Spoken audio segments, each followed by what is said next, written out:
Bienvenue sur Leadershift, le podcast qui fait bouger votre leadership. Bonjour, c'est Vincent. Bienvenue dans un nouvel épisode de Leadershift. Cette semaine et la suivante, nous allons nous intéresser à la change readiness. C'est pas un mot qui se traduit hyper facilement en français et du coup je vais utiliser ce vocable anglophone pendant notre épisode. Mais en gros, la change readiness, c'est dans le readiness, il y a le fait d'être prêt au changement. Ça se traduit en général, à mon avis, assez mal par préparation au changement. Vous voyez qu'en français, préparation au changement, c'est un processus. Tandis qu'en anglais, readiness, c'est tu es prêt, tu es prête au changement à changer. Donc dans ces deux épisodes, nous allons voir la change readiness. D'abord, premier épisode cette semaine, qu'est-ce que c'est, comment ça marche, qu'est-ce qu'il y a avant, qu'est-ce que ça peut donner, comment c'est construit, qu'est-ce qu'il y a dedans, en gros. Et puis, deuxième épisode la semaine prochaine, comment accompagner ou comment favoriser la change readiness au niveau de nos équipes, individuelles disons, mais aussi et surtout au niveau de nos équipes. On y va ? Alors c'est parti. Pourquoi changer ? Pourquoi s'occuper de change readiness ? On est le 13 février 2023, je ne suis pas sûr qu'il y ait beaucoup de besoin de justifier, mais comme ça, quelques citations, changement logistique important dû à la guerre en Ukraine, ou à la Covid, c'est quand même il n'y a pas si longtemps que ça, s'adapter à des besoins, des pratiques de recrutement complètement différentes, s'adapter à des besoins de collaborateurs et de collaboratrices qui sont en train de complètement changer, pas seulement les collaborateurs, mais leurs besoins aussi, et puis s'adapter bêtement à des changements du marché dans lequel une entreprise peut opérer. Imaginez, vous êtes un constructeur automobile et vos clients vous disent on veut des véhicules électriques. Et oui, et ça c'est un gros changement. Et je pense qu'une bonne partie de la leçon que nous allons tirer de ces changements, c'est que nous avons tendance, parce que nous sommes ingénieurs, techniciens, pragmatiques, à penser que ce sont les processus et les machines et les technologies qui nous font changer, et qu'en fait, ce sont les gens qui doivent changer, et c'est malheureusement plus compliqué. Mais il y a une grosse dimension humaine dans tout ce qu'on va faire, c'est pour ça que nous en parlons ici dans Leadershift. Ces adaptations, on pourrait considérer qu'elles pourraient donner lieu à des projets de changement. On pourrait dire, tiens, électrification des véhicules chez Volvo, hop, projet de changement. Alors oui, c'est comme ça que ça se passait quand des changements, il y en avait tous les 4-5 ans. Et puis on faisait une réorg pour faire bonne mesure. Mais le problème, c'est qu'aujourd'hui, les changements que je vous ai cités, il y en a eu 4 ou 5 en 2 ans.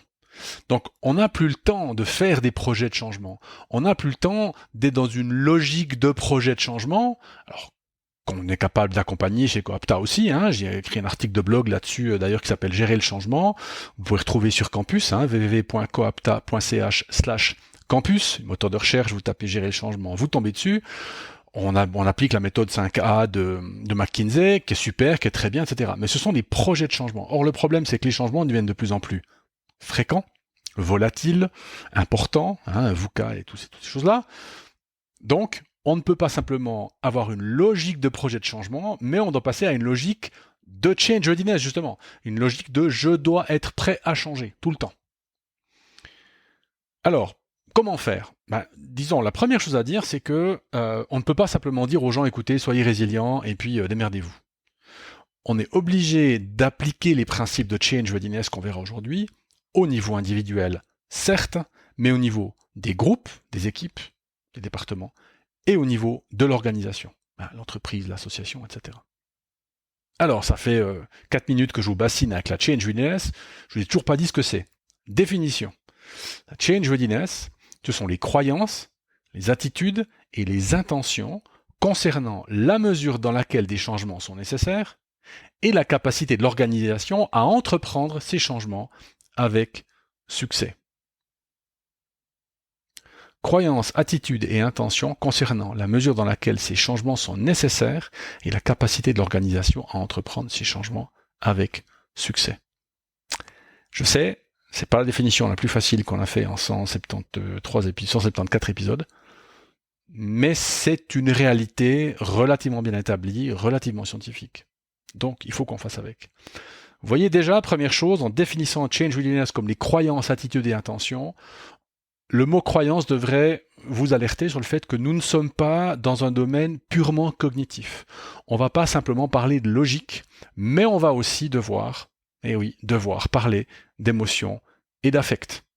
C'est peut-être la deuxième chose sur laquelle on va mettre le focus dans cet épisode, c'est qu'il ne s'agit pas simplement de réfléchir, il s'agit aussi de ressentir, et de nouveau tant au niveau individuel que groupe qu'organisationnel.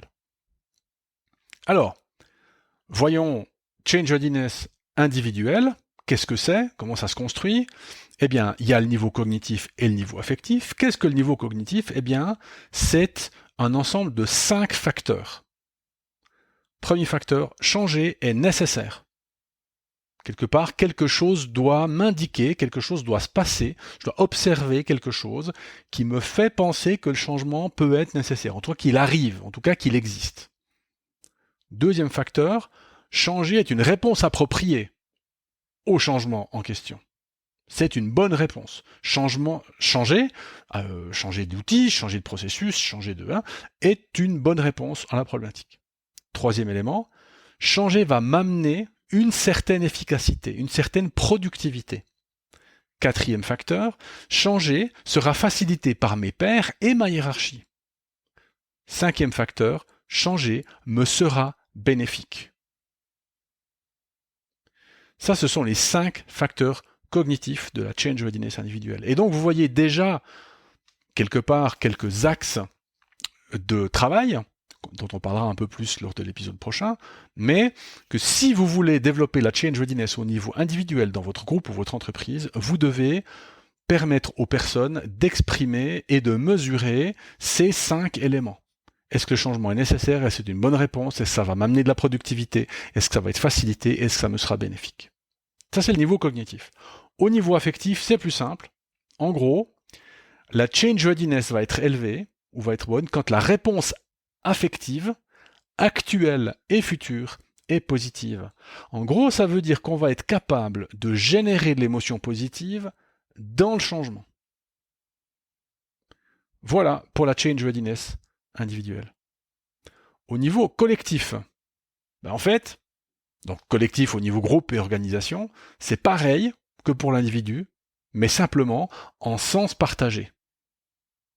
Donc, le premier élément de la change readiness individuelle, qui est changer est nécessaire, je pense, moi, Vincent, que changer est nécessaire, eh bien, au niveau groupe et organisation, c'est en tant qu'équipe, nous pensons que le changement est nécessaire, au niveau groupe, et au niveau organisationnel, l'entreprise pense que. Alors évidemment, c'est plus compliqué à mesurer, etc., puisqu'on est dans le collectif, mais on va prendre les mêmes facteurs, et cognitifs, et affectifs. Vous voyez, au niveau affectif, ça donne des choses intéressantes. L'entreprise génère des émotions positives dans le changement et dans le futur. Voilà ce que ça donne. Alors, peut-être quelques précisions au niveau change readiness collective, dans groupe et organisation.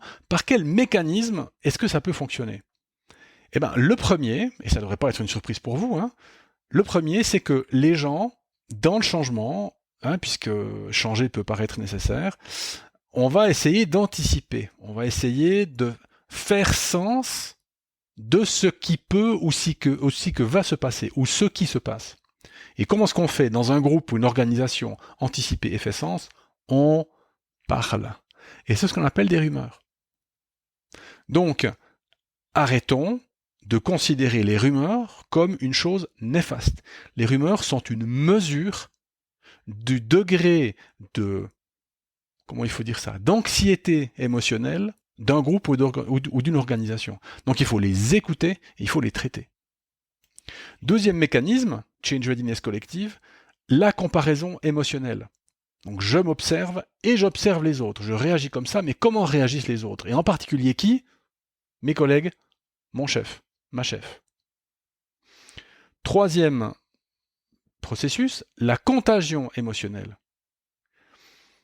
Si les personnes ont la même interprétation des faits, le directeur s'est fait virer parce qu'il n'a pas su faire le changement, la contagion émotionnelle va se passer. Ça veut dire que si le directeur c'était quelqu'un d'apprécié et d'aimé, et puis que les gens vont commencer à avoir peur, comme l'interprétation du fait est la même, il suffit que moi je montre une certaine émotionnalité, un certain affect, et ça peut se répartir, comment est-ce qu'on dit, comme un virus, hein, d'ailleurs, se propager dans l'organisation.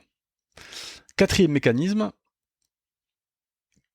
il peut y avoir aussi quelque chose de rapide qui arrive au niveau de la change readiness collective, positive comme négative, parce que au bout d'un moment, les croyances vont être assez similaires entre les gens qui sont dans l'entreprise. Pourquoi ? On recrute déjà des personnes avec un certain profil. Ensuite, le mécanisme de sélection naturelle, on pourrait dire, de l'entreprise, des gens qui s'y plaisent, qui ne plaisent pas, qui ont du succès, qui n'en ont pas.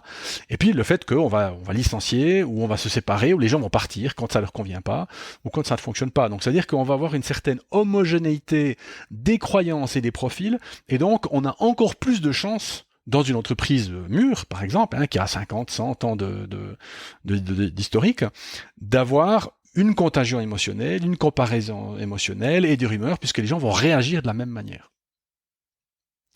Ce qui est intéressant, c'est que même si les réactions individuelles peuvent être différentes, elles risquent d'être les mêmes au niveau groupe, justement à cause des processus précités. Donc même si vous parlez individuellement avec chaque personne dans votre entreprise et les gens vous disent non mais ça va finalement, je pense que changer est nécessaire et puis je pense que ça m'amènera un peu d'efficacité, cela ne veut rien dire sur le côté collectif qui peut être vraiment différent. Voilà pour la change readiness au niveau individuel et collectif, hein, donc déjà quelques idées, quelques pistes que nous développerons dans l'épisode prochain. Alors, quels sont les antécédents de la change readiness ? À quoi est-ce qu'elle est due ? Ou comment est-ce qu'elle est influencée ?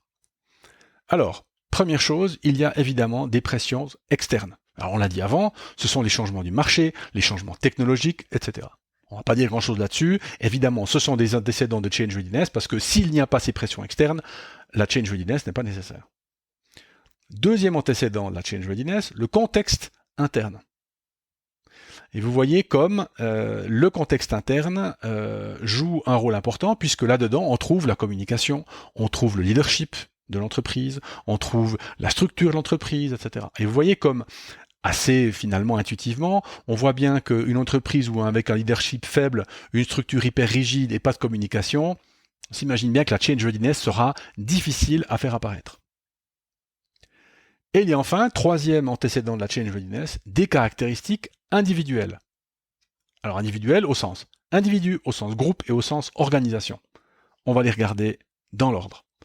Alors les caractéristiques intrinsèques individuelles, il y a évidemment l'historique personnel, l'expérience personnelle du changement. Est-ce que j'ai déjà vécu des réorgs ? Est-ce que je m'en suis bien tiré ? Est-ce que c'est allé ? Est-ce que j'ai su comment faire ? Donc l'historique personnel du changement. Deuxième caractéristique intrinsèque individuelle de la change readiness, le soutien organisationnel perçu au niveau de l'organisation et de la hiérarchie. Comment est-ce que mes pairs, mon chef, ma chef vont m'aider à passer dans le changement ?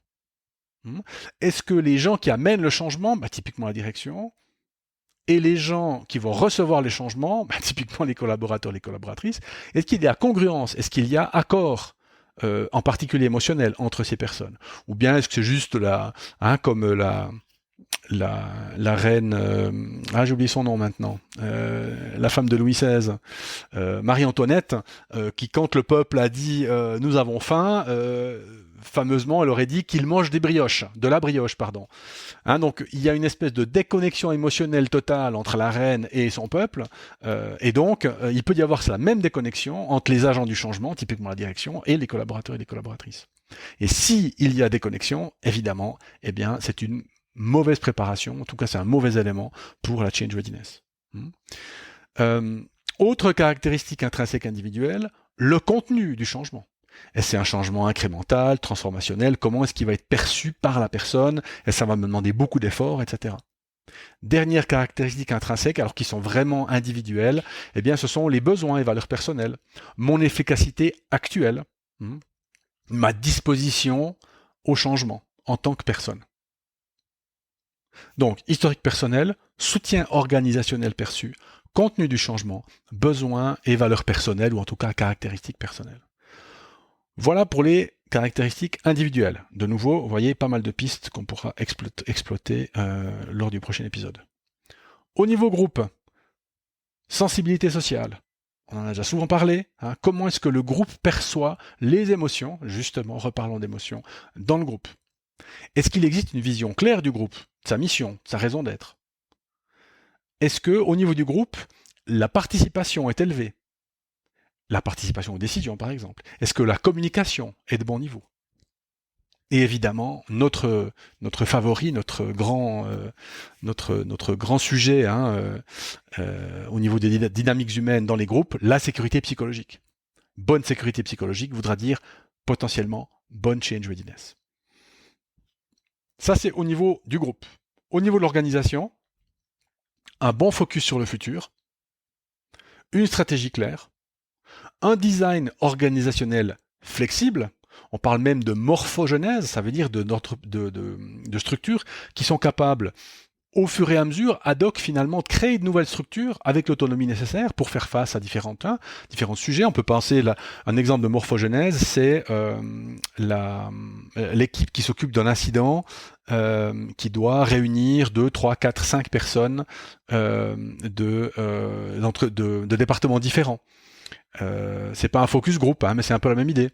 Maintenant j'ai oublié le nom, comment ça s'appelle, des teams de gestion de crise par exemple. Donc ça c'est, si vous avez un design organisationnel flexible, que les gens peuvent, au fur et à mesure de ce qui se passe, pas changer l'organisation mais presque, évidemment c'est plutôt positif pour la change readiness. Une culture flexible, on a beaucoup parlé de culture ici sur Leadership, vous voyez que ça revient sans aucune surprise sur le tapis.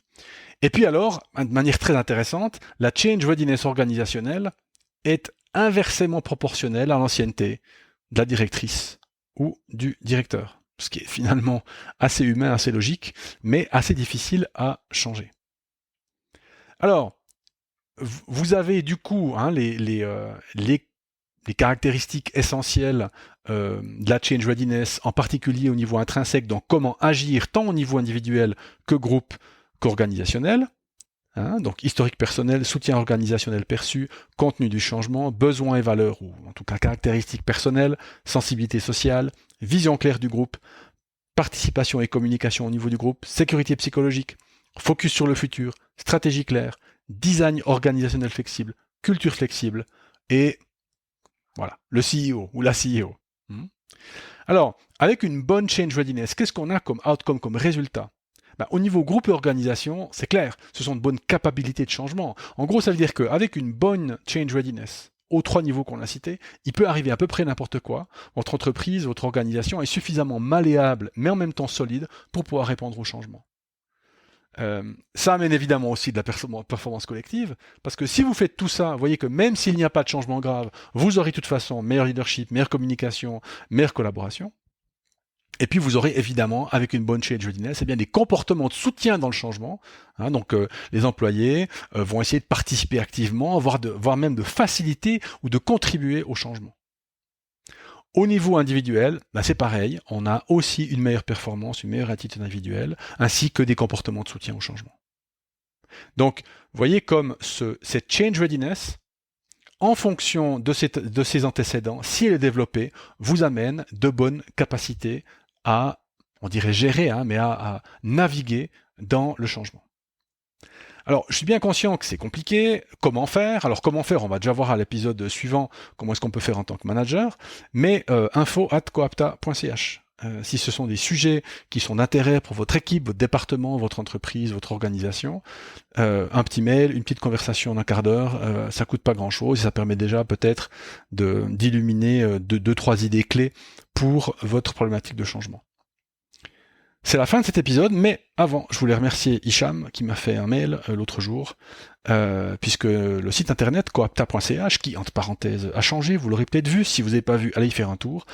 Hicham m'a dit qu'il y avait des erreurs sur la partie podcast dans le site, et donc j'ai corrigé tout ça. Merci beaucoup Hicham. Entre parenthèses, vous n'êtes pas obligé d'écouter le podcast sur le site. Vous pouvez l'écouter depuis Spotify, depuis Apple Podcast ou depuis Google Podcast. Voilà mes chers, la semaine prochaine, Change Readiness au niveau managérial. D'ici là, bonne semaine. Ciao.